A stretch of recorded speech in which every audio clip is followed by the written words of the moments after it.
Hello and welcome, everybody. My name's Cameron Casoglis. I'll be the moderator for this session. We're really excited to have you all join us for this conversation on coaching the coaches and the growing field of coaching development. As I mentioned, my name's Cameron Casoglis, and I'm the USCCE chair of the Education Committee and also long-time US rowing national team coach, and thrilled to welcome our panelists, Troy Engel from Singapore, Andy Rogers from New Zealand, and Kristen Diffenbach, also from the USCCE. So I'm just going to have everyone just introduce themselves. So, Kristen, why don't you get us started and just tell us a little bit about what you're up to right now in terms of the coach development field? Sure. As Kim said, my name is Kristen Diffenbach. I'm a faculty member at West Virginia University in the United States and focus on athletic coaching education. And within the United States Center for Coaching Education, I'm the current president. And the USCCE is focused on having a mission to strengthen the quality of coach development systems through program development and training support of coach developers and the accreditation of coaching education programs that are based on evidence, best practices in the research, looking at how do we best support the coaches from a systems perspective.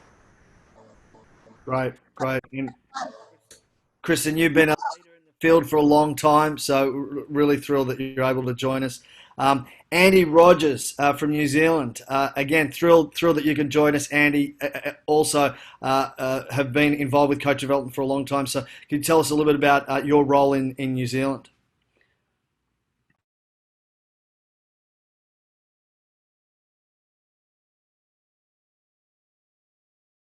Andy, unmute yourself there, my friend.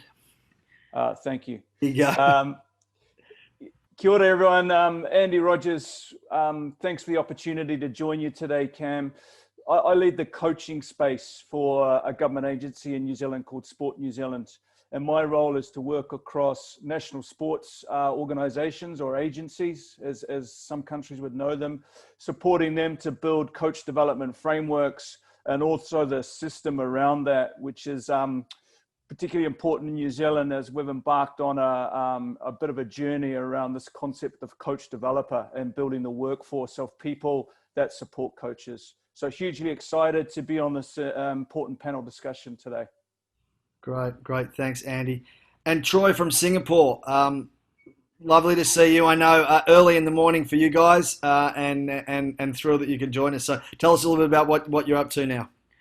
Thanks, Cam. I guess I should probably start with the now most famous Zoom greeting of "Can you hear me?", which is followed only in regularity with "Hey, you're on mute. You need to unmute yourself." So I hope you can hear me. Yes, good morning from Singapore. My name is Troy. I work for Sports Singapore, the government agency that's responsible for sport development within the Republic.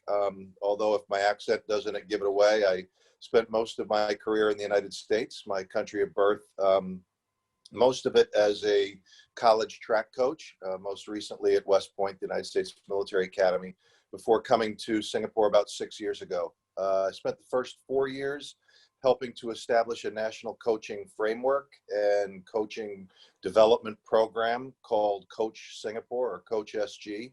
And have transitioned the last 2 years into guiding our national children and youth sport framework, which is trying to increase sporting activity and sporting opportunities for children in Singapore, and primarily through a program of academies and clubs. So I head academies and clubs, which has become the single largest individual employer of coaches in the country. And our goal is to demonstrate what quality sports should look like through quality coaching provision. So thanks for having me here. Good to be here. Cool, Troy. And I think you've already touched on a little bit, but our first point of conversation is, the defining the role of a coach developer. Can you talk a little bit about how coach developers support a better workforce? Yeah, it's that's a great question, because I think that what we've seen over the last decade or so in the U.S. and globally is this focus on supportive coaches going from coaching education to coach development. I think most of coaching 20, 30, 40 years ago was around going to coaching courses and sitting and learning about the theory of coaching without much other support within the workforce. And I think what we're seeing is twofold: is a focus on different and better methods of facilitating learning for coaches. The difference between just download of information and really helping people interested in becoming a coach to get better at coaching. And then a continuous focus on supporting coaches in their practice of coaching. And that's a big part of what we're doing now. We kind of changed the way that we train coaches first, and now we're changing the way that we support coaches in the practice of sport coaching. And all of that, both of those rather, are kind of the central and critical roles, although different but supporting roles of a coach developer. Yeah, I think for many of us, what you're doing over there in Singapore is the model. There's so many cool things that you're building from the ground up. Andy, your perspective in Well, we stole the model from New Zealand, so go to Andy. So, Andy, give us the open up the curtain for us and tell us what are all the things that you guys learnt that Troy and the guys in Singapore have been able to get from all that hard work that you guys. Yeah, look, we're still learning. We've had some successes along the way. We started, I guess, our journey probably 6 or 7 years ago, and it was really around the realization that content alone wasn't making an impact on coaches in the field. So similar to Troy's story, we developed a lot of resources. We were having coaches come into a classroom. We were opening up their heads and filling them with all sorts of knowledge, and then opening the door and saying, off you go, now go and impart that. And we really missed the contextual piece. So that's been the biggest shift for us, I think, and we're seeing it worldwide, as we're seeing subtle shifts from a content-driven support system for coaches to a context-driven support system for coaches. In essence, it's about building people skills. And we have a saying down in New Zealand that we don't coach sport, we coach people. So it's very much about building good quality coach developers that can support coaches in context to understand the unique challenges in the world that they live in, and help them work through solutions to provide better quality opportunities for all of their participants. Yeah, and I think both your perspective, Troy, and Andy's is very much on the ground. You know, the very practice of coaching and supporting coaches in the field.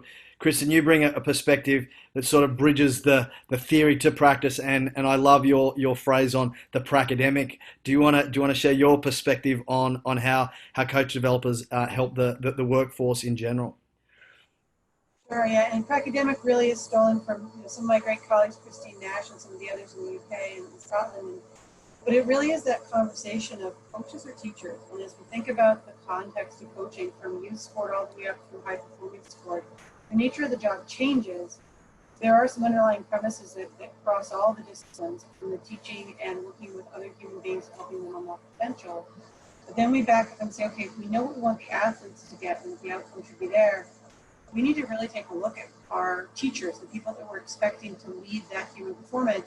How do we best prepare them for the job and the task, especially in an era where the science around sport is really growing and increasing at a pretty amazing rate when you start to look at it from not only the pedagogy and motor learning developmental side, but also from sport science, sport monitoring, sport technology, all of these different areas, and bringing them all together. And so this idea that we can't expect I played, therefore I coach to be a viable model to really bring about the best, most cutting edge performance or the best, most cutting edge development in our children, even if they aren't going to go on and be high performance athletes, they're just going to be active human beings. And so for us, from the USCCU perspective, we're really interested in supporting the systems of how do we best create systems of coach development in the right context for what the coach needs in the setting in which they're going to coach. Both as Troy mentioned, the initial learning and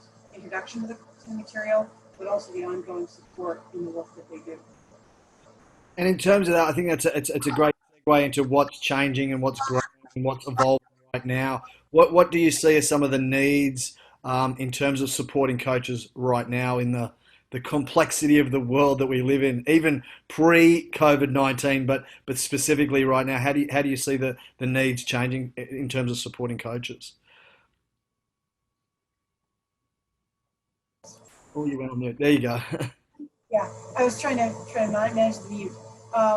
So I think the first and foremost piece is to really the recognition that coaching is a true profession, whether it be a volunteer or it's someone at a higher level, and recognizing the limits and parameters of that profession, so that we can back up and say, what are we as systems doing?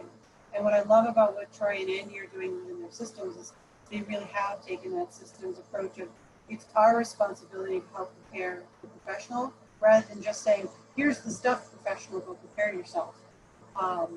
And I think as we enter into this pretty unique world that we're also entering, how does it shift and change? How do we provide the best up-to-date resources to make the shifts and the changes that coaches need to make, which is, at least in the U.S. perspective, seems to be changing on an hour-by-hour basis at some points, depending where the information is coming from and how they navigate what they're allowed to do, what they're not allowed to do.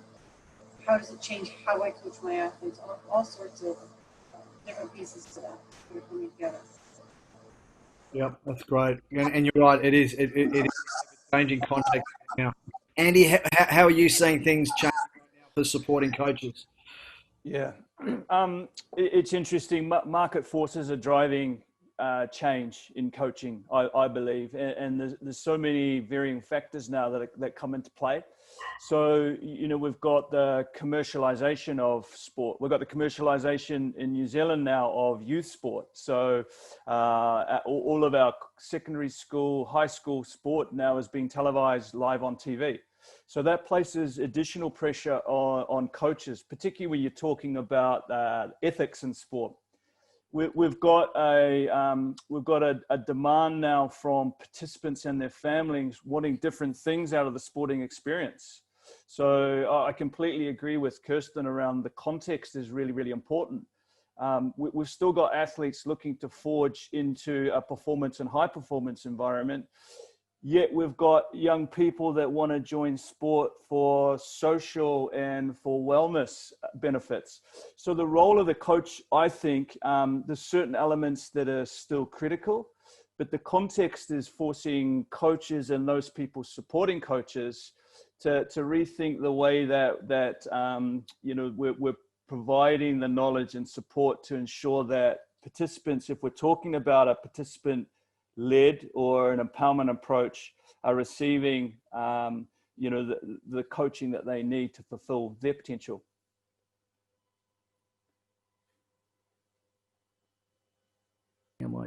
The systems approach is such a critical one, and Troy, I think from what you guys are seeing in Singapore, I'd love to hear your thoughts on what's happening on the ground right now.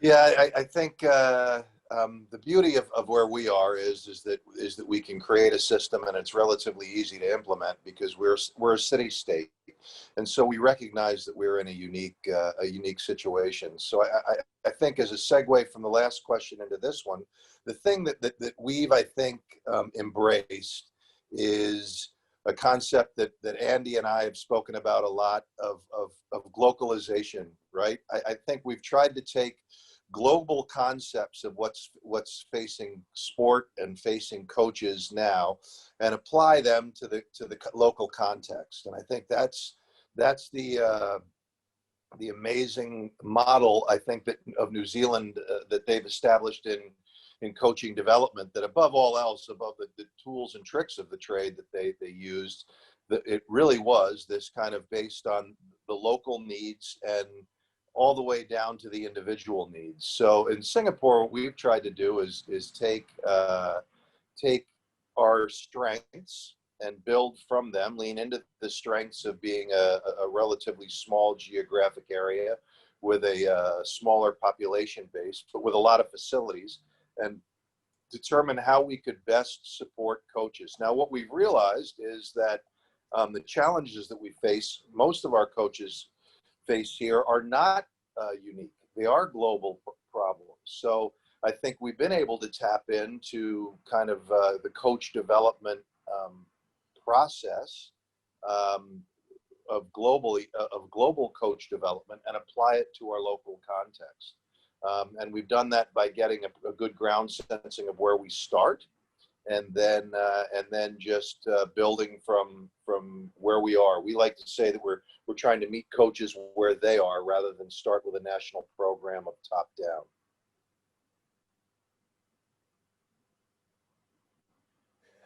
Andy, Yeah, I think you look like Cam, you had something you wanted to yeah, share. Cam, technical issues. Cam, I think Troy raises a really good point there. And it's something that I'd encourage all system leaders to think about and all countries to think about is what do you stand for? And if you don't stand for something, you stand for nothing. So as you're building a system around supporting people, supporting coaches in practice, what are the traditions? What is your culture? And what works well for your country? Acknowledging, there's some consistencies in coach development, but really think and strive to make it your own. So we've often said we're more than happy to share what we do in New Zealand. We acknowledge that it works for us in our country. And there's some things that are unique to New Zealand that may not fit in Singapore and may not fit in the United States. So really spending time getting down to the point of what works well in our country, what works well in our sport as well is a really, really important question for system leaders to be asking themselves. Yeah, I think, Andy, I'd love to hear you just expand on that a little further in terms of accountability, because, the idea of when is a coach's performance, what does that look like in terms of assessment and evaluation, and then in terms of the athlete development. We touched a little bit on ethics, but do you want to just go a little further with that, particularly because I think you're right. What works in one place doesn't necessarily work in the other place. Yeah, I can speak to New Zealand and something, and Troy and I, another concept we've often talked about is levels of perspective. So it's something that as a language, I think what often happens is you start to form a consistent language, and then language starts to maybe shape some behaviors and expectations. And something that we've been quite strong in New Zealand is really lifting up and understanding what our vision for sport is, what our vision for coaching is, and then building some really strong beliefs. We'd call them mental models, and encouraging through proof of concept for organizations to buy into a similar vision and similar beliefs. So that when you're really clear around those beliefs, then everything you do, everything that falls out underneath that aligns to those beliefs. And you're always asking yourself, does it align? Are we staying true to our beliefs? Well, if it doesn't, then it doesn't fit into our system. And that's something that we've instilled, and we're finding it's really helping to hold system leaders accountable. It's helping to hold coach developers accountable. And then equally, it's helping coach developers to support coaches to hold them accountable for what they're truly expected to deliver on the sports field. Yeah, I'll jump in just very quickly if I could, Cam, because Andy's now touched on something that's near and dear to both of our hearts. I think it's safe to say that both Andy and I are kind of devotees of systems thinking around the fifth discipline and trying to make sense out of complexity. And I think that particularly in this time, when the world is maybe broaching on chaos around us, the concept of system thinking and trying to suspend mental models and understand systems and archetypes has helped. But that's all they are, is archetypes. They're not transportable models that you can take from New Zealand and apply to Singapore, or from the US to apply to Singapore, or from Singapore to apply anywhere else. So that's another rabbit hole we can go down about systems thinking versus complexity theory, but I think we both feel like in our unique situations, trying to understand the complexity requires this systems approach that we both kind of independently come up with, but then collectively compared. Well, when it comes to complexity and chaos and disorder, what better place would it be to go than to look at the easy implementation in the US, Kristen? So we've collectively dealt with it for probably what, over 20, 30, 40 years. I just a little worried about where you were going. Kim is, of course, referring to the fact that since we don't have a centralized ministry in the U.S., we have, just so many, almost 50 NDBs, but then we have regional and state and national organizations that direct sport that are not connected to the NDBs, and just this giant system of almost 3,000 organizations at least that are responsible for different pieces and moving parts. And so I really appreciate what you both were saying on this idea of expectations and the ethics and the accountability that needs to be built into the system as we start to think about this.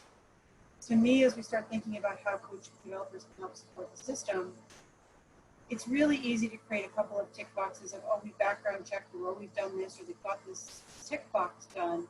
But as soon as you start to reduce the tick boxes, you really have separated out the practice and the work that they're doing, the complicated nature, and the fact that there's no scenario you're going to run in a module or in a program that's going to really prepare you. And that it can't just be on the individual to bring their set of ethics, but it's about the support system and how do we start to make sure we're valuing that, and that we as the support systems and the leaders are allowing space for the coaches to develop that and learn that, to get feedback, to get support for that. So it's not just a punitive system, and it's not just, you've messed up, you're out, or we're going to put a black mark on you.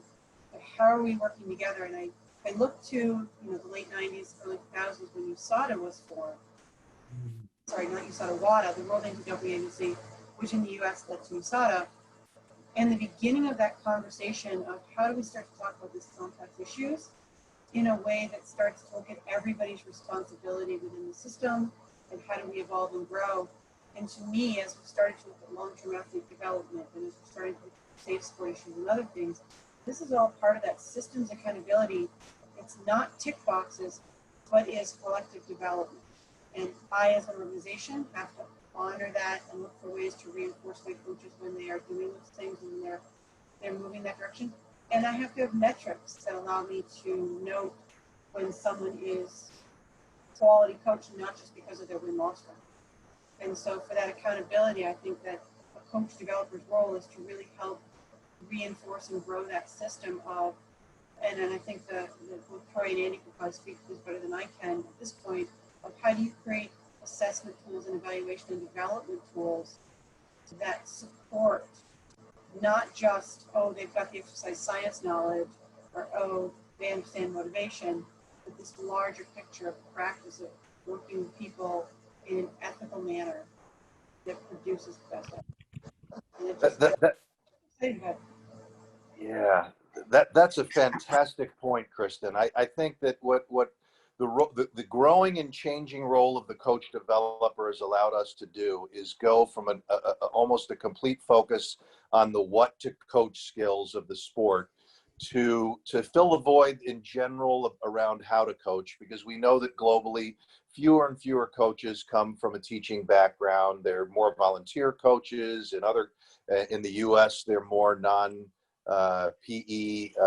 type graduates coaching in the schools. Where I am, where Andy is, we have non-trained coaches, so they need to know how to coach. But to your central point, Kristen, having a system of coach development with quality coach developers allows us to really talk about why people coach too, and to get into the ethics of sport and the ethics of sport coaching, so that it's not just a transactional profession that you come in and coach because you're trying to teach the skills of a game, but really more around the central role of the coach. And I think that's something really critical. Kristen, that was a great point. I think that's probably been a huge shift that I've seen that this concept of coach developer and coach development versus coach educator has made? One of the really powerful transitions that we're seeing as a result of shifting the dial is open and courageous conversations starting to evolve. So the old model of teacher at the front of the room imparting knowledge to a two-way conversation where a coach developer plays the role of questioning and filling in some gaps and challenging coaches to have those conversations around where are the gaps, where might I need support, how do I go to access that support, is a massive shift that we're starting to see. And we're starting to really witness, I guess, the emergence of, some would call them communities of practice, but small like-minded groups starting to form around some common causes or gaps in the system. And it's a really powerful thing to see. Andy, how I take that a step further, because I think we're all seeing these demands increase. The day has somehow got longer. We're all expected to do more and more and more.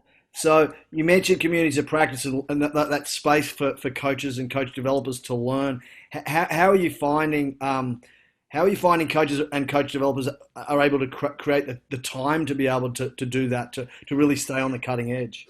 One of the things that we're starting to realize, and some of the sports have done a good job at this, is I think through building a network of coach developers, we're able to get to the coalface and solicit better feedback.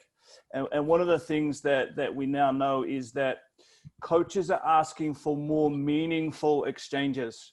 So the days of attending a 5-hour workshop are really starting to challenge some of our sports. You know, attending a 3-day workshop are really starting to, particularly when it's about content that, you know, technology's opened up the door to content.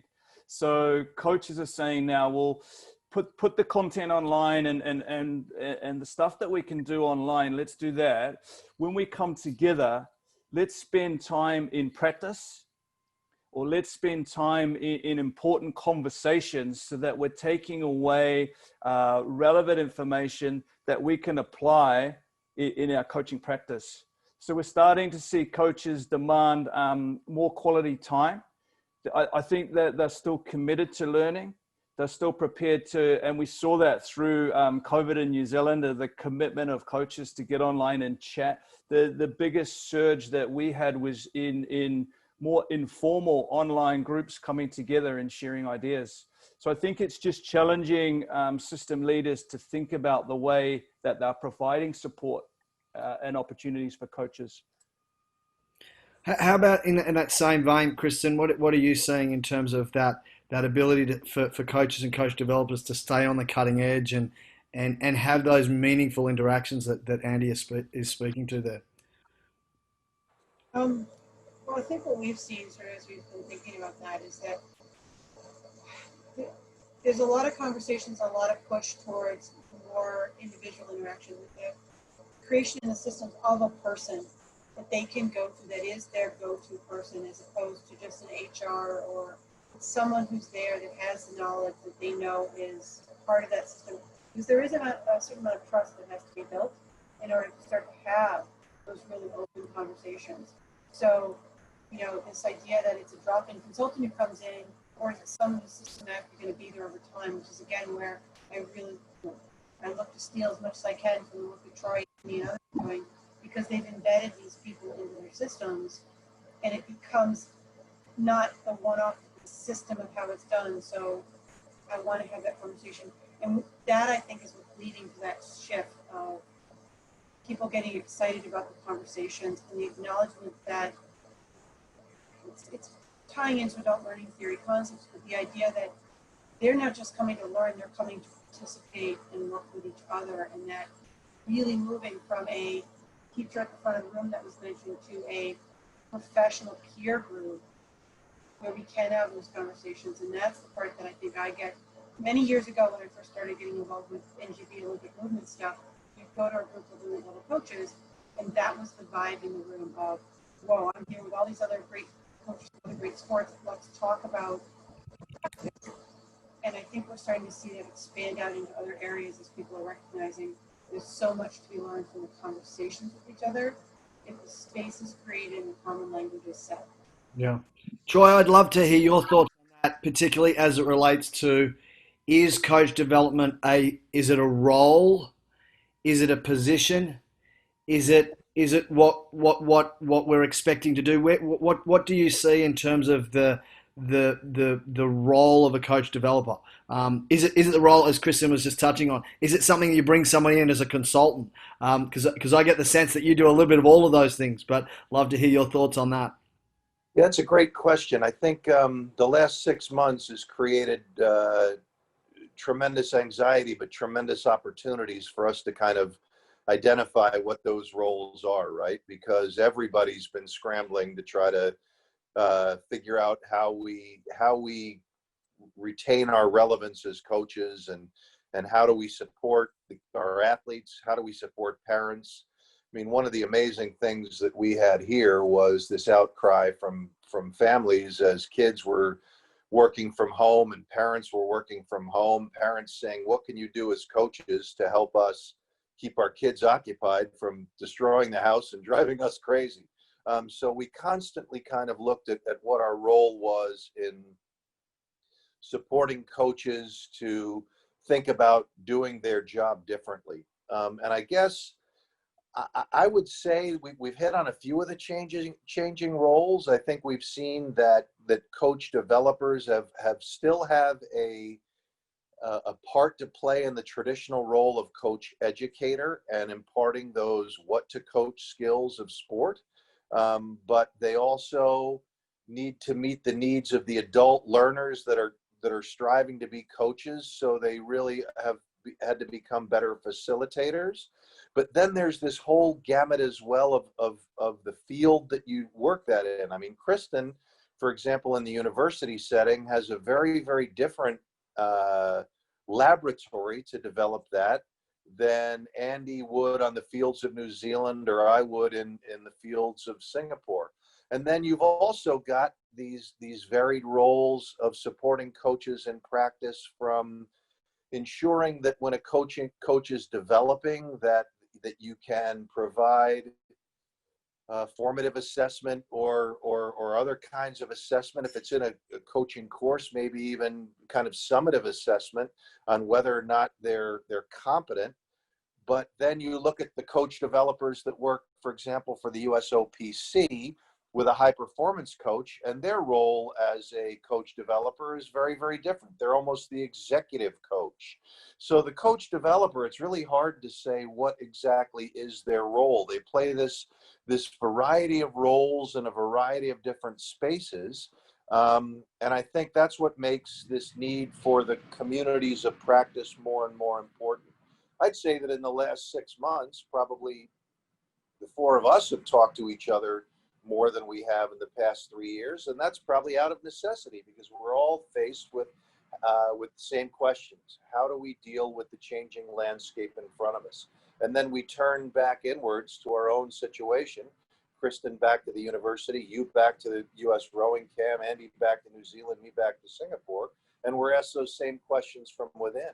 You know, from our coaches, how do we deal with the changing landscape? And our role is to kind of support them where they are. I think it's a lot of great points there, Troy, in terms of just this changing landscape. And you're right that I think you speak to. There's a bunch of things that probably, let's hope, continue whenever we get to this new norm of connections and communications. And as you say, it's sort of an inward and an outward experience of we bring things to certain groups to take them back to other areas. And I think it works in both directions. Andy, love your thoughts on this one, just in terms of the different way that you see coach developers' roles are evolving, whether it's within an organization, whether it's you see it from the macro perspective, but also on the very micro perspective of how different clubs are managing the role. Yeah, when we set out 6 or 7 years ago, Cam, we thought there was a standard role of a coach developer. A coach developer was this, and this is the skill set they needed, and this is how they work. Over time, a little bit like Troy just explained more elegantly than I will. What we're finding is that there are so many different contexts, and within that context, a coach developer needs different skills. So for a mum or dad that's picked up coaching for the first time in a club or school, the support they need is slightly different to a coach working in a high performance cutting edge environment. So what we're finding is that we now have different people with different skill sets coming through, all under this umbrella of coach developer. So there's not one size fits all. It's a number of people and a number of different skill sets fits the context. And if that's a message coming through, I think it's a pretty big theme coming through from this conversation, is that context is everything. Really understanding the contextual needs of participants, of coaches, is critical as you're building a system around them. It reminds me of a conversation that I think I've had with each of you individually of how we identifying coach developers, because I think that's certainly the vision of moving forward, of when, you know, someone tapped each of us on the shoulder and said, "Hey, I think you'll be a good coach one day." I'd love to hear your thoughts on where you see that idea of how are we identifying coach developers, and then what's the preparation that's required, because like coaching, they sort of give you the whistle and the clipboard and say good luck. I feel like that's very different now, and see that trend is evolving. So Kristen, why don't you kick that one off, just in terms of your perspective, from the various settings. I think it's not just the academic setting, it's also from the USCCE as well. Yeah, no, definitely from a larger perspective, the USCCE perspective, that's a great question, right? Because I think it's the evolution of, you know, how do you identify the person from an athletic perspective, talent, and how do you start to identify people who might be good coaches, and start to think about that, and then that next level of coach developer. And I think, you know, speaking to sort of what Andy and what Troy said about this context being so important, starting to recognize what are the needs of the learner, which at the end of the game here is the athlete, whether they be a child athlete or an adult athlete, recreational performance, and then looking at the person that's going to potentially work with them and identifying what might be the skills and the context they're going into that might work well. And we do know that when you ask somebody to come and help and participate, you're more likely to, and they'll find it themselves. And there's a lot of recruiting into this field right now. I do a lot of work actually with some of the sport organizations and helping them identify people to be the coach developers in their setting, what might be for their context, the right skill set. So if it's at a high performance, you might be dealing more with high-level sports science knowledge and high-level executive skill development type things. Whereas if it's somebody who's working in a more youth, like a local soccer context, the right coach developer might have a good understanding of volunteer workers and what youth at that level know, and how do we bring those together. And so I think it's, from an organization perspective, sitting down and really taking stock of what is it that we're trying to do within our sports system, and then what are going to be the skill sets that are needed to support the pivotal role of the coach.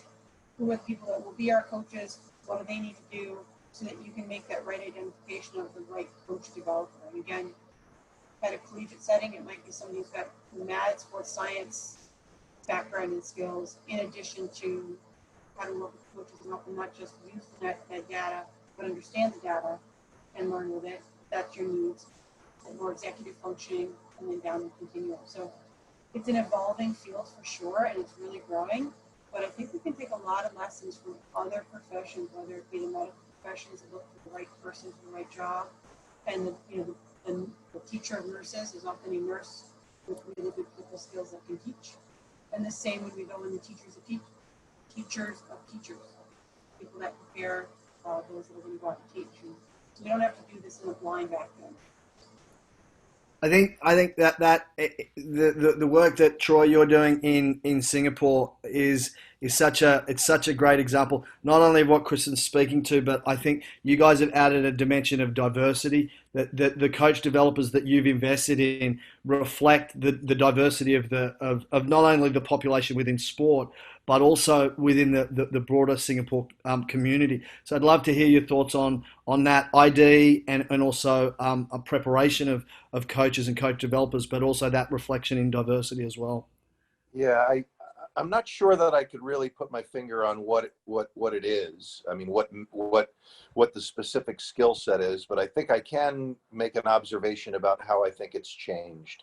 In the old days, certainly, and again, my old days were growing up in the U.S., and in that system, the coach educator was the expert, right? And was the old wide sage that would stand on the stage or behind the podium and talk about what they did and how it worked.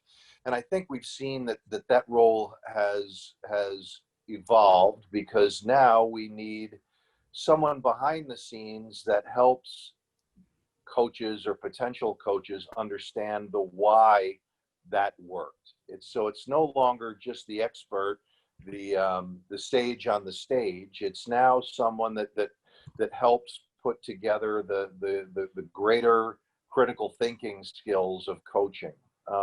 There still probably is a role for technical knowledge and for technical expertise in a sports specific setting, but we're seeing more and more coach developers that bring a varied skill set.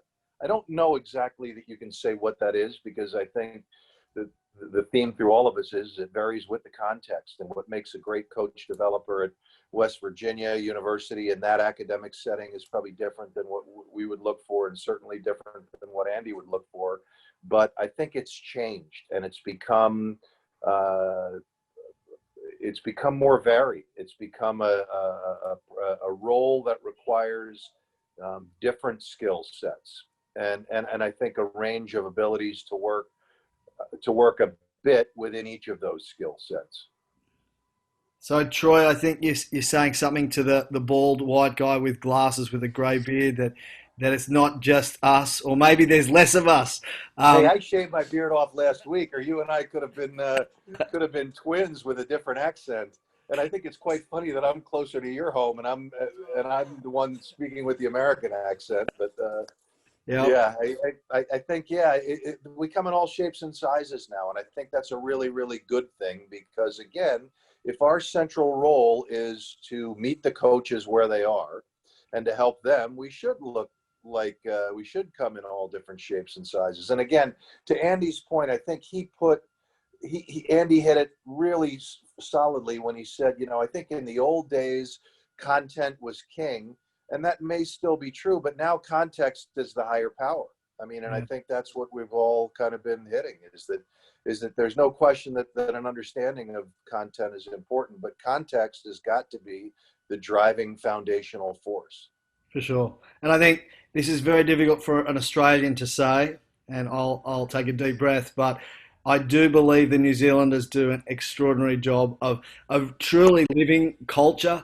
And I mean that, I think with full sincerity, Andy. I think that's what you guys you live it. You don't just talk to it. I think the sport culture, particularly in New Zealand, really embodies the culture of the land, and that to the diversity piece. But I think it goes beyond the bigger conversation we're having around the world, but particularly here in the United States right now, of diversity, equity, and inclusion. I think from a global context, as we talked about at the beginning, that New Zealand really, you guys lead the world in that respect. So I'd love to hear your thoughts on that.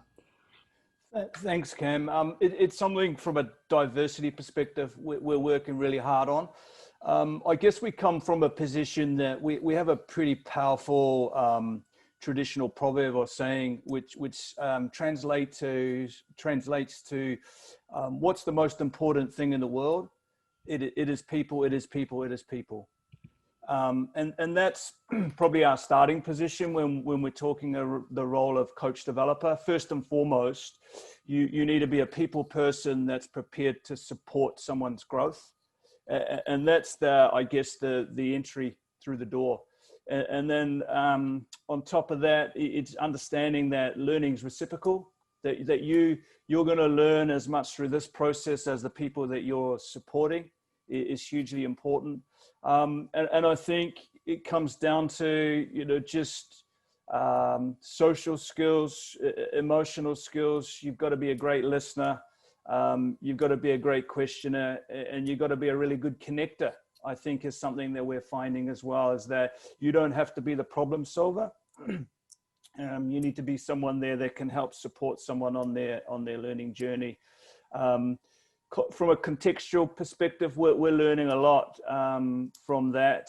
We're a really fast-growing country in terms of Auckland City in itself is one of the most largest multicultural cities in the world. So we're trying to find ways to connect probably more non-traditional cultures into this concept and understand the richness that they bring into this concept as well.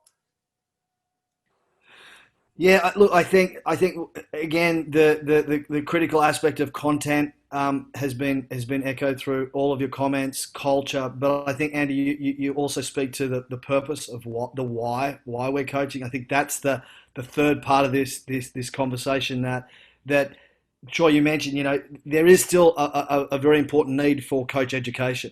And understanding where the context fits with that, but also the why. Why are we doing this? And it certainly fits with the ethical aspect. Kristen, I'd love to hear your thoughts, just to sort of wrap it around those three key elements that we've spoken to, and we'll look to wrap this up. Be the hard job. I think as I've been listening to everybody talking, I really think that we're starting to get the fact that coaches as a profession is not what it was 20, 30, even 10 years ago. It's an evolving profession that really has, a body of knowledge, efforts. It's got an incredible cost to it in terms of human cost of what we can do in a powerful, positive light, but also we know what some of the problems can be when that's not done well. The damage to athletes, the loss of lifetime opportunities for performance, the whole gamut of concerns that we've got. And so that piece of really supporting and creating a positive coach development, as well as the expectations for the profession, is just so crucial. And when we start to think about it from an organizational perspective, decreasing the turnover of coaches, making sure our coaches are as well trained as possible for the best impact on our athletes and on our sports systems, to down to the volunteer level where you need volunteers, and volunteers won't come out unless they feel like it's a safe, supportive system in which they can have a positive impact. And so I think it really speaks to, we mentioned this before, it's a great opportunity, right? This is the trend, this is where sport has been moving, this is something that's been happening, but the current COVID situation gives us an opportunity to really pause and say, how do we build it back better? How do we accelerate this conversation of quality coaches and then the quality coach development and the developer who might be responsible for that? We have a really great opportunity to learn from each other, connect more, and see what we can do to accelerate a really positive and I think very needed change in sport globally. Troy, final word on why is coach development, why is supporting the coach so important? You've got a minute. I can't follow up on Kristen's great wrap up. I mean, I think that the reason that coach development is critical is that coaching is not a role that you take on after a one weekend course. That your athletes grow, your context changes, and the demands on the coach are constantly changing. So there is a need to address those through a vibrant system of support. And that's one of the central roles of the coach developer, to ensure that a coach has access to continuous opportunities for growth and development. Yep.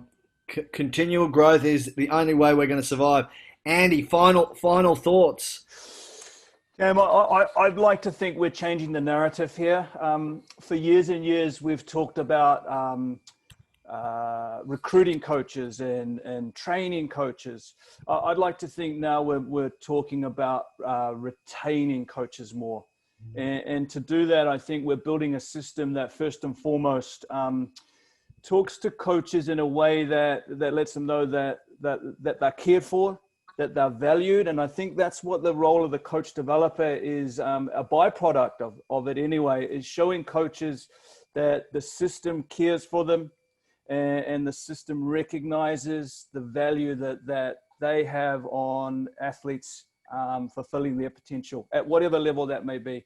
So for me, I think the dial's shifting, and we're spending more focus on that supporting, caring, recognizing, and valuing coaches. Awesome. Well, I can't thank you guys enough. I feel like it's been a masterclass in coach education, and I am lucky enough to talk to you guys very, very regularly. So I appreciate all your insights. I think you're absolutely right in terms of the changes that we're all seeing in every way, not just in the sporting world, not just in the coaching world, but in the world we live in. And that Troy, it's not a one-hit deal. We're about changing the environments that we live in, and as you rightly said there at the end, Andy, it's about the athlete. It's about valuing the athlete, and the better we maintain that community and that environment of wellness and safety, everybody's going to have a much better experience. So, again, thank you for your expertise, your generous time, and just always love getting together with you guys. So appreciate it very much. Thanks, guys. It's always great to see you. Yeah, thanks for the opportunity.